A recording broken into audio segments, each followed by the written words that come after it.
আমরা এখন দেবতা পাহাড় থেকে নেমে যাচ্ছি আমাদের থুইসাপাড়ার দিকে। দেখেন কি অপরূপ একটা ভিউ, মাইটি পাহাড় চারপাশে।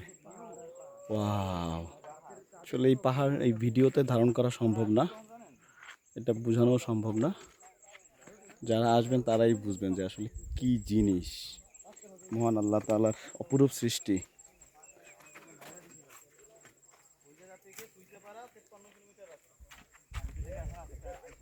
আমরা দেবতা পাহাড়, কিন্তু দেখেন দেবতা পাহাড়ের চারপাশে কতগুলো পাহাড়, বিশাল বিশাল পাহাড়। ও মাই গড, এই পাহাড় থেকে এই যে ভদ্রমহিলা এখন নামছে।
কলা বাগান।